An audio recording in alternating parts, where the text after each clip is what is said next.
अस्सलाम वालेकुम and a very good evening. Welcome to sports floor. T20 world cup के लिए सिर्फ एक महीना बाकी रह गया है एंड 2026 के पाकिस्तान की पहली T20 सीरीज का आगाज आज से हो रहा है अगेंस्ट श्रीलंका। सो यस, ये T20 वर्ल्ड कप के लिए परफेक्ट रिहर्सल है। यू नो, कंडीशंस से यूज्ड टू होना, पिच देखना, क्योंकि पाकिस्तान अपने तमाम वर्ल्ड कप मैचेस श्रीलंका में ही खेलेगी। So excellent opportunity to test the strength. But क्या Pakistan has the strength to test the strength, bench strength? इस पर हम लोग बात करेंगे। बहुत सारे कुछ प्लेयर्स की वापसी भी हुई है, कुछ अभी रिहैब में है, कुछ प्लेयर्स अभी नई टीम को ज्वाइन कर ले।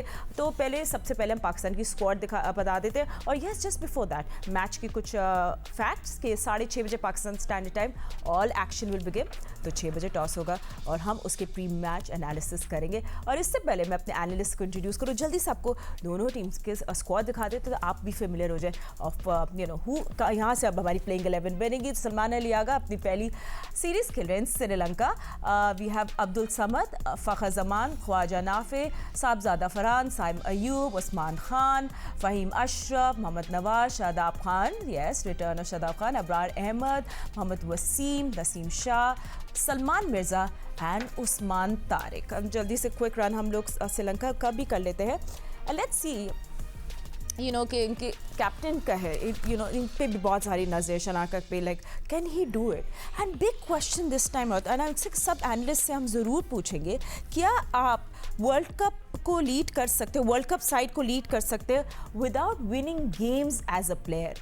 कैन यू डू दैट और नॉट? ये बिग क्वेश्चन भी है, इस पर हम लोग बात करेंगे। बट जल्दी से अपने एनालिस्ट को इंट्रोड्यूस कर लेती हूँ। मेरे साथ मौजूद है स्टूडियो में क्रिकेट के सिकंदर मिस्टर सिकंदर पाक, टेस्ट क्रिकेटर अहमद शहजाद ने हमें ज्वाइन किया है, और मेरे साथ है पाकिस्तान के फॉर्मर कैप्टन राशिद लतीफ़। चले आपसे राशिद भाई स्टार्ट करते हैं। आई मीन पाकिस्तान अपने you know excellent time to फरवरी में यू नो हमने वर्ल्ड कप खेलना है in Sri Lanka. So excellent opportunity कि पाकिस्तान पूरा एडवांटेज ले और एक अच्छी सी प्लेइंग 11 को भी शेप करना दे रहा। शुरू कर दे फॉर द वर्ल्ड कप। अच्छा मौका मिला है यहाँ पे तैयारी वर्ल्ड कप की, और श्रीलंका में नो डाउट के दम्बोला खेल रहे हैं, हम कोलंबो नहीं खेल रहे, लेकिन फिर भी वहाँ से बहुत ज़्यादा चीज़ें आपको मालूम चलती हैं। बारिशें हैं, थोड़ा सा हवा की कंडीशन, डिफरेंट चीज़ें आपको अंदाज़ा हो जाता है। पाकिस्तान टीम का थोड़ा सा लग रहा है कि टीम बैलेंस नहीं है। या तो अब्दुल समद भी हैं, नाफे भी हैं, दोनों को मौका मिलेगा नहीं मिलेगा। फिर अबरार और उस्मान तारिक भी हैं, क्योंकि शादाब आ चुके हैं प्लेइंग 11 में। अगर वो आते हैं तो हमारे पास 3 पेसर्स भी हैं, सलमान मिर्ज़ा भी हैं, नसीम भी हैं, वसीम भी हैं, और साथ में फ़हीम अशरफ भी हैं। तो अकोमोडेट किस तरह से करेंगे, स्पिनर को किस तरह से खिलाएंगे? तो 4 प्लेयर हमारे ऐसे हैं, शायद उनको 3 प्लेयर ऐसे हैं ज़्यादा मौके ना मिले, क्योंकि हमारे कुछ प्लेयर बिग बैश खेल रहे हैं और वहाँ पे वो वापस नहीं आए। शादाब आए, सिर्फ उनकी शोल्डर इंजरी थी, सर्जरी हुई, वापस आए, अच्छा परफॉर्म किया, बॉलिंग बैटिंग दोनों में अच्छा परफॉर्म किया और वापस आया। और वो ऐसे प्लेयर लग रहे हैं जो कि अभी भी खेलेंगे और आगे जाके वर्ल्ड कप का भी हिस्सा बन सकते हैं। लेकिन अच्छा है ये वापस आए।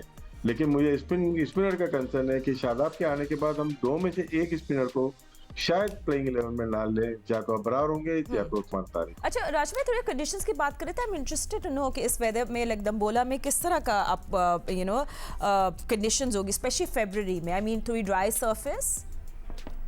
वहाँ पिच के ऊपर डिपेंड करता है। यानी कि बारिशें हो रही हैं, अभी कल जो तस्वीर हमने ग्राउंड की देखी है, बारिशें हो रही हैं और पिच को इतना टाइम नहीं मिलेगा। अगर आपको सनी वेदर नहीं है तो ड्राई पिच मिलना थोड़ा सा मुश्किल है। हाँ, पहले से बना के रखी हुई है वो डिफरेंट है, और T20 में आपको थोड़ी सी सपोर्टिंग अच्छी पिच चाहिए होती है।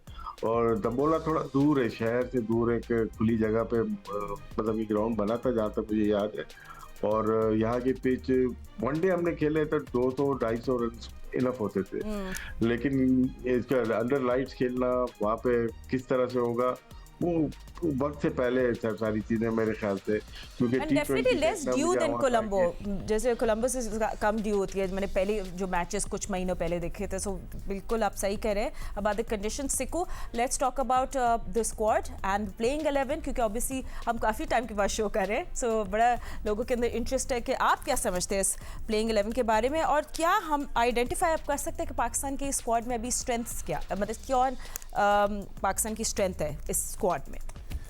शुरू में आपने बड़ा एक दिलचस्प जुमला बोला कि ये रिहर्सल है, तो रिहर्सल में क्या मेन लोग मतलब 3-4 तो मिसिंग है। ये कैसी रिहर्सल है कि जिसमें आपके मेन प्लेयर नहीं खेल रहे, मतलब बाबर नहीं खेल रहे, आपके शाहीन नहीं होंगे, चले वो तो अनफिट हो गए, फिर हारिस रऊफ़ का भी नाम है, वो भी नहीं होंगे। तो ये मुझे ये बात समझ में नहीं आई। पाकिस्तान क्रिकेट बोर्ड को चाहिए था कि उनको भी बुलाते। पाकिस्तान के वर्ल्ड कप खेलने जा रहा है, कोई एक ट्राई सीरीज़ या कोई बायलैटरल सीरीज़ नहीं खेलने जा रहा, वर्ल्ड कप है, वर्ल्ड कप।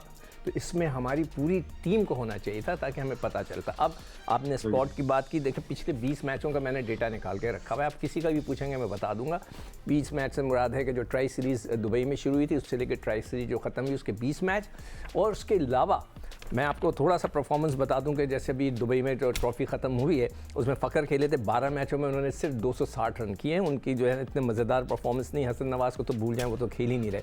उस्मान तारिक यानी कि फ़खर की टीम में थे, वो 12 मैच फ़खर ने खेले, उस्मान तारिक ने सिर्फ 2 मैच खेले। अब मुझे नहीं पता कि उनको क्यों नहीं खिलाया, उनको खेलना चाहिए था, नहीं अनफिट थे। भाई वो रिप्लेसमेंट थे नूर अहमद की ना, नूर की रिप्लेसमेंट आए थे वो। अच्छा, एक तो आवाज़ आपकी नहीं आ रही, प्लीज़ इनकी आवाज़ तेज़ कर दें। अच्छा, नसीम शाह ने 8 मैच खेले, तो उस्मान तारिक 2 मैच खेले। अभी जो इसने मुझे थोड़ा सा सुनाई दिया कि उन्होंने कहा कि उस्मान तारिक और उसको प्लीज़ मिक्सअप ना करें। इब्रार 1 मैच भी नहीं खेले, वहाँ पे इब्रार थे मगर वो नहीं खेले। मैंने अभी सारों का डेटा निकाला, उन्होंने बिल्कुल कोई मैच नहीं खेले। उस्मान खान ने 3 मैच खेले वहाँ पे बांग्लादेश में, मिर्ज़ा ने 3 मैच खेले, फरहान ने 4 मैच खेले, उन्होंने सिर्फ 87 रन्स किए फरहान ने 4 मैचों में। तो हमारे जो लड़के बाहर जो खेलने गए थे उनमें से सिर्फ किसी की भी कोई आउटस्टैंडिंग परफॉर्मेंस नहीं। हारिस अच्छी बॉल करा रहा है उधर बीपीएल में, इवन शादाब शादाब की बहुत अच्छी थी, अब परफॉर्मेंस वो आखिर यहाँ खेलेंगे। बाबर ने 250 की ज़रूर हैं मगर उनकी जो स्ट्राइकिंग रेट 111 की है, उनको बहुत अच्छा मौका मिला कि उन्होंने 150 रन चेस कर रहे, तो वो आराम से खेलते रहे, दूसरी तरफ से रन बनते रहे, तो उन्होंने पूरे ओवर खेले। वो मौका अगर पाकिस्तान की तरफ से मिलेगा तो बहुत अच्छी बात है। तो ये सारों की करंट फॉर्म है। तो हमने तो उनको इसलिए भेजा था वहाँ पे जो कोच साहब ने कि सबको प्रैक्टिस मिलती रहेगी। डोमेस्टिक क्रिकेट जो थी वो रह गई, यहाँ पे मैचेस हो रहे हैं, कोई नहीं खेल रहा, हमारे जितने भी स्टार्स हैं कोई नहीं खेल रहा। तो ये है परफॉर्मेंस, बाकी आगे नहीं और भी हम बात करेंगे, don't worry. And you know interestingly Ahmad, अभी सिक्कू शादाब की बात कर रहे थे, बहुत सारी प्रेडिक्शंस पहले से हो रही थी, एवरीबडी न्यू दैट शादाब का कमबैक होगा। आई मीन कि बीबीएल की फॉर्म अच्छी है, एंड देन जस्ट एग्जैक्ट जिस तरह वो इम्पैक्ट डालते हैं। अगर हम ऑलराउंडर्स के अपने इंजन रूम में जाएँ, we have Mohammad Nawaz, we have Shadab, we have Faheem Ashraf, लोग पाकिस्तान का वर्ल्ड कप बैलेंस इसी स्क्वाड से निकलेगा, एंड यू नो यहीं से निकलेगा। Where do you see this going? I don't know कि किस तरफ जा रहे हैं शादाब। मुझे तो नहीं पता कि 2-3 मैच की परफॉर्मेंस पे जब आपकी 3-4 साल की जो परफॉर्मेंस है, बुरी परफॉर्मेंस, वो छुप जाती है। पहले भी शादाब, देखिए शादाब से किसी को कोई मसला नहीं है, शादाब अच्छे इंसान है, अच्छे लड़के हैं, पाकिस्तान को सर्व किया है, लेकिन कोई हम पाकिस्तान क्रिकेट बोर्ड के क्राइटेरिया को चालू करते हैं। हम बोलते हैं कि वो क्राइटेरिया बताया जाए जिसपे शादाब टीम के अंदर आएगा। ठीक है, पहले भी आप इनको टीम के अंदर अभी पिछले दिनों इंजरी से पहले लेके आए थे, वो कौन सा क्राइटेरिया था? आपने तो बुरी परफॉर्मेंस की वजह से शादाब को टीम से बाहर निकाला था। उसके बाद जब आप बुरी परफॉर्मेंस और वर्ल्ड कप्स और इवेंट्स हार के बाहर निकालते हैं और बड़ी कोशिशों के बावजूद, याद है ना कि पूरे पाकिस्तान ने बोला था कि इब्रार को डालें, लेकिन नहीं डाला गया वर्ल्ड कप में, और शादाब को उस वर्ल्ड कप में कितनी पिटाई हुई। उसके बाद जब हटाया, इब्रार ने परफॉर्मेंस की, फिर भी आज तक आप देखें कि इब्रार को, हालांकि दुनिया का दूसरे नंबर में बॉलर वो बन गया स्पिनर, लेकिन आज तक उसको खुले चांस नहीं मिले। क्यों? क्योंकि शादाब को लेके आना था, और हम ये पहले से ही प्रेडिक्ट कर रहे हैं। वो इसीलिए तो हम बोलते हैं कि आप ये जो फैक्टर है ना अपने टीएसएल फ्रेंचाइजीज का, वो जो असर है, रसूख है पाकिस्तान क्रिकेट टीम के साथ अफिलिएशन, ये खत्म होनी चाहिए। ये होना ही होना था कि अगर कोच इस्लामाबाद यूनाइटेड के हैं और पूरी पीआर चली है उनको कोच लाने के लिए, ऑब्वियसली इस्लामाबाद यूनाइटेड की तरफ से चली है, और ऑब्वियसली जब इस्लामाबाद यूनाइटेड ने उन्होंने किरदार निभाया है उनको कोच बनाने के लिए, फिर सिलेक्टर भी जो है हसन चीमा, वो बैठा हुआ है सिलेक्शन कमेटी के अंदर, वो भी इस्लामाबाद यूनाइटेड का है। तो इस तरीके से जब आप लेके आएंगे, और शादाब की आप अच्छी परफॉर्मेंस की बात कर रहे हैं, 1-2 मैचेस में देखें, आप जब 70-80 मैच खेलते हैं उसमें से 3-4 मैच आपके अच्छे जाने ही होते हैं, और वो अच्छे क्या है, कोई ऐसा भी नहीं कर दिया कि एक मैच में 200 कर दिया और एक मैच में 9 आउट कर दिया हो, सिंपल नॉर्मल परफॉर्मेंस दी है। अच्छे से इसलिए आपकी मुराद ये है कि बाकी जो आपके प्लेयर्स गए में हैं उनके वो रिकॉर्ड बना रहे हैं उल्टी साइड से, उनको बनाने चाहिए अच्छे की तरफ, वो बुरे रिकॉर्ड। बाबर आजम है, 250 उन्होंने किए हैं, लेकिन पूरी एज पे वो के उसके KFC बिग बैश के अंदर उनका लोएस्ट नंबर पे स्ट्राइक रेट फिर आ रहा है, उनका 111 का स्ट्राइक रेट आ रहा है। और ये ह्यूमिलिएशन वाली बातें हैं, क्योंकि इन्हीं बातों की वजह से तो उनको पाकिस्तान टीम से निकाला गया था। और आप एक्सपेक्ट करते हैं, क्योंकि माइक हैसन का बयान पड़ा हुआ है कि यार आप इन प्लेयर्स को आपने टास्क दिए हैं और ये बाबर और दीगर प्लेयर अपने आप को इंप्रूव करेंगे और टीम में जो है ना अपनी जगह बनाएंगे। वो तो वैसे के वैसे ही है। मतलब होता है कि इंसान तो 6वें नंबर पे हो जाता है, 7वें नंबर पे हो जाता है स्ट्राइक रेट में, 8वें पे हो जाता है, हजारों प्लेयर खेल रहे होते हैं, आप टॉप कर रहे होते हैं लोएस्ट स्ट्राइक रेट पे। इसका क्या मतलब है? आपके जो बेस्ट प्लेयर आप कह रहे हैं वो खेल नहीं रहे हैं, तो बेस्ट प्लेयर आपके तो है ही जो ऊपर से जो है ना टॉप कर रहे हैं लोएस्ट स्ट्राइक रेट के अंदर। तो ये आपने compete करना है दुनिया के बेस्ट। डेविड वार्नर देखें रिटायर हो गया, उसने देखा कितने बॉलों पे सेंचुरी की है, कितना मारा है। और ये आपके करंट प्लेयर्स जो है इस तरह, हमारा किसी के साथ कोई मसला नहीं है। हमारा मसला सिर्फ ये है कि पाकिस्तान क्रिकेट बोर्ड के क्राइटेरिया ठीक नहीं है। प्लेयर्स को लेके आने के, टीम के अंदर के प्लेयर्स को निकालने के और निकाल के फिर लेके आने के क्राइटेरिया ठीक नहीं है।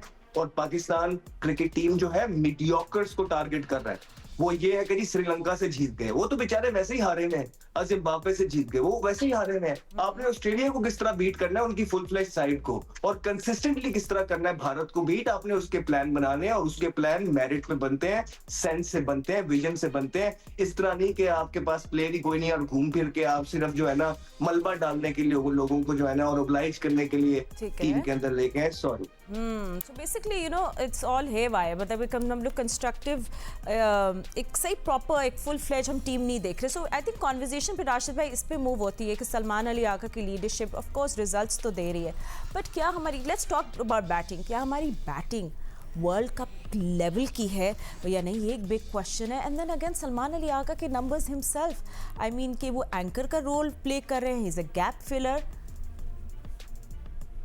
देखिए दोनों, एक 3 नंबर है, 4 नंबर 3 और 4 दोनों साथ खेलते हुए मुश्किल होगी पाकिस्तान को। अभी अहमद ने जो बात की बिग बैश की, स्ट्राइक रेट मैटर कर रही है, क्योंकि एक प्लेयर हो ना। अब सलमान भी वैसे ही खेलते हैं और उस्मान को देखें वो मारते जरूर है, लेकिन 117 की उनकी स्ट्राइक रेट है।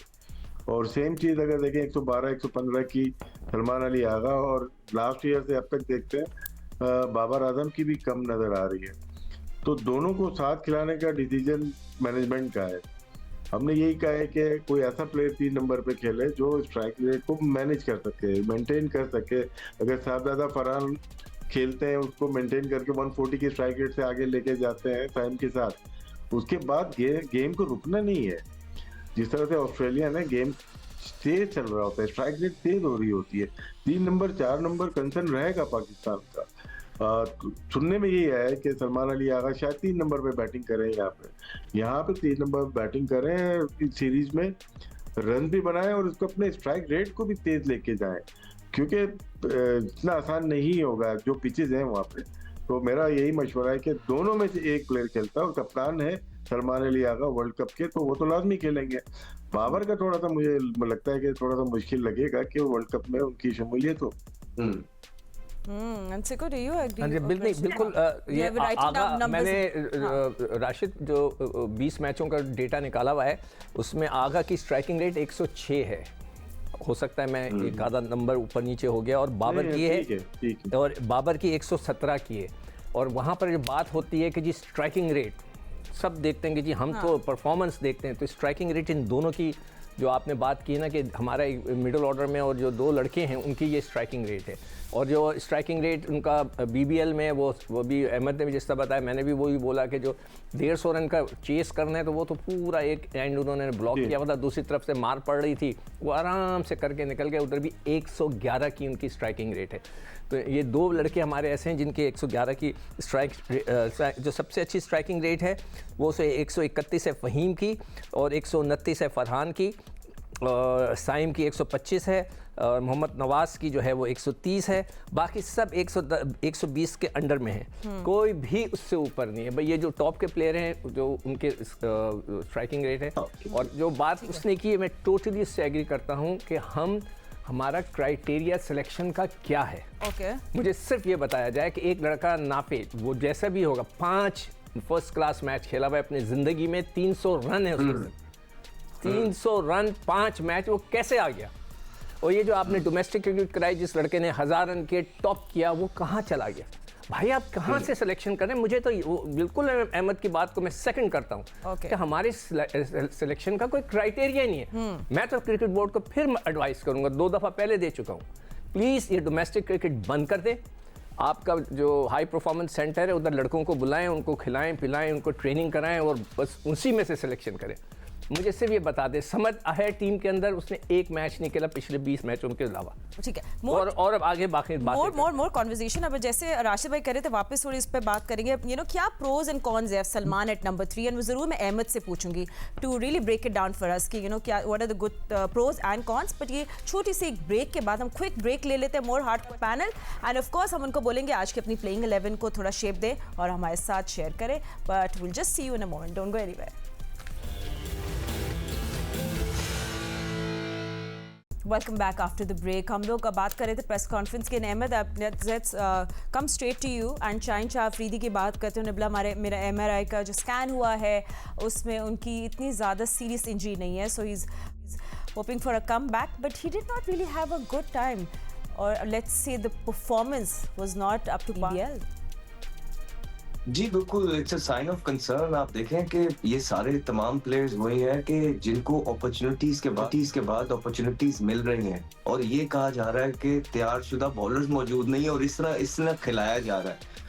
फिर फ्रेंचाइजीज का बहुत ज्यादा अमल दखल मौजूद है, इस्लामाबाद यूनाइटेड का, लाहौर कलंदर का। दोनों ही फ्रेंचाइज के जो पोस्ट हैं, एक चीफ सिलेक्टर संभाले हुए हैं, एक हेड कोच है और सिलेक्टर भी हैं, तो ये चीजें देखने में आ रही है। अदरवाइज ये बहुत बड़ा कंसर्न है। इमेजिन ऑस्ट्रेलिया का जिस इंसान ने वर्ल्ड कप खेलना, वो पाकिस्तान की डोमेस्टिक क्रिकेट में आके 4 मैचों में 2 आउट करेगा, तो वो क्या रेपुटेशन पीछे वो ऑस्ट्रेलिया की टीम में उसके बाद आएगा? वो नहीं आएगा। इसी तरह आपके प्लेयर्स जाते हैं और वो जिन्होंने वर्ल्ड कप खेलना है, वो 4 मैचों में 2 आउट, फिर आप उनको इजाजत देते, फिर वो इंजरी हो जाती है। वो तो मैं समझ सकता हूँ कि वो इंजरी की नवैयत इतनी ज्यादा नहीं होगी, लेकिन जब परफॉर्मेंस नहीं हो रही होती ना, तो इंसान की कोशिश होती है कि यार बस किसी तरीके से जो है ना, मजा नहीं आ रहा होता, इंसान कहता है कि यार बस चले यहाँ से, ये कहाँ फंस गए हैं। तो ये वो होती है चीजें, तो ये कंसर्निंग पार्ट है आपका ये सारी चीजों का। फिर आपके बैट्समैन भी जो है वहाँ फंस रहे हैं, फिर 2-3 एक ही तरह के बैट्समैन जो है ना आपने वर्ल्ड कप की टीम में डालने का सोच रहे हैं, और उस पर फिर होगा ये कि प्रेशर किन पे पड़ेगा? आपके जो तेज खेलने वाले हैं उन पे ज्यादा। कभी कभार आपके जो अटैकिंग प्लेयर्स होते हैं उनको भी सपोर्ट की जरूरत पड़ती है, शुरू के अंदर उनसे नहीं लगती है, और जैसे ही 10-15 बॉल वो खेल लेते हैं उसके बाद उनकी लगना स्टार्ट होती है। लेकिन पाकिस्तान के पास इस तरह का कोई प्लान अनफॉर्चुनेटली नजर नहीं आ रहा। कोई नए young fast bowlers continue this conversation and next show. I am so out of time, but आपको बता दें पाकिस्तान श्रीलंका दरमियान दम्बोला में फर्स्ट T20 मैच कुछ ही देर में खेला जाएगा। 6 बजे पाकिस्तान स्टैंडर्ड टाइम टॉस, और 6:30 all action will begin. Thank you so much watching sports floor. हम आपको मिलेंगे very very soon. Don't, Allah Hafiz.